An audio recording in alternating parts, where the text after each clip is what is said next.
welcome back to this week's market update. Today is Friday, September 1st, 2023, and we have a full week of updates, so let's jump right in. Markets moved up this week as investors awaited key economic data regarding the employment situation, PCE inflation, and much more. As of close on Thursday, August 31st, we saw the Nasdaq gain 2.4% for the week, the S&P 500 gained 1.7% on the week, and the Dow Jones Industrial Average gained just about half a percentage point. Panning out a little bit here, you can see the month of August as we did close out August on Thursday here. All three equity markets left the month pretty similarly, down about 2.5%.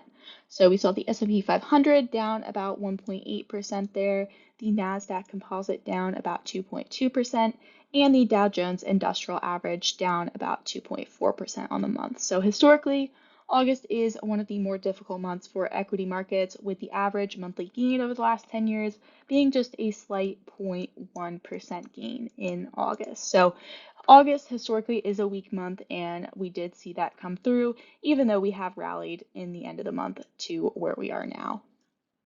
So we had a lot of important economic data coming out this week, starting out with consumer confidence.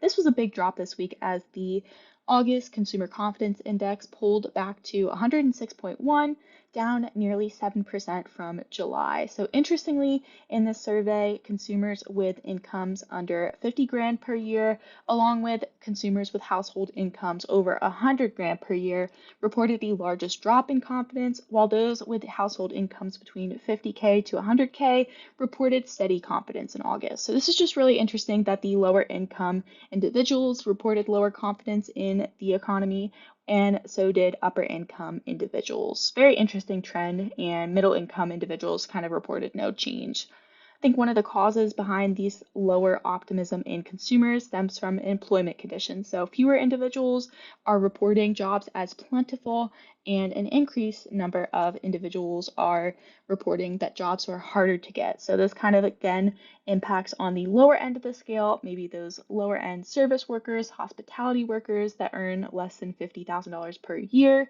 as well as those upper income earners earning over six figures who maybe have more white collar jobs like tech, like finance, where we have seen more layoffs. So really interesting here on the job market as well as consumer sentiment as we get an overall macro view of the economy. Moving along here, we got the July personal income, spending, and saving report for the month, as well as the PCE inflation report. So here we had the personal income data show a 0.2% monthly increase in income, along with a flat increase in disposable income. Personal spending rose 0.8%, so almost a full percent in July month over month, as the personal savings rate fell to 3.5% in July. So quite interesting changes as consumers are earning slightly more, they're saving less, and they are spending even more. So it'll be really interesting to see how this changes with the student loan repayments starting in the next month or so, as well as just changing economic conditions and how consumers choose to spend their wallets. Also, with the personal income, spending, and saving report from July, we got the PCE inflation report. So you can see here a 0.2% month over month increase in headline and core PCE, just like last month. However, there was a slight uptick in the annualized data, with PCE at 3.3% and core PCE at 4.2%. But I think what's most interesting about this data, as this wasn't really a surprise here because we had already gotten the CPI data earlier this month, but what's most interesting is the services versus goods data underlying it. Like I was just saying, the services versus goods data behind the PCE report is quite interesting. As you can see here, the PCE inflation for goods has really been quite weak over the last few months. Many times it has been negative, while services inflation, the lowest month over month increase is 0.2% here. I think this stuck out to me, especially in July, because you can see here negative 0.3% in July and positive 0.4% for services. So services are continuing to inflate higher than we would hope, while goods are continuing to actually show deflationary pressures as we continue to fight against inflation. Last but certainly not least, Friday morning brought us the employment situation data for the month of August, showing a rise in the unemployment rate to 3.8% here. This was a 0.3% increase from July's 3.5%. Overall, markets took this data positively as it was understood as kind of a trademark of a soft landing scenario, one with a slightly softer labor market, but still far from a deep recession.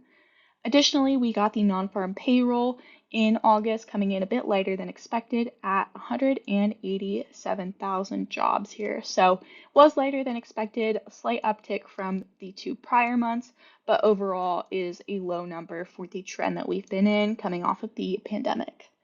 Average hourly earnings rose 0.2% in August, also lower than estimates, while the average work week ticked up ever so slightly to 34.4 hours.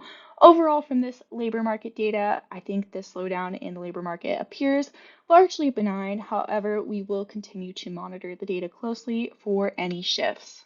It was a crazy busy week, so we appreciate you tuning in here, and we look forward to providing another update next week.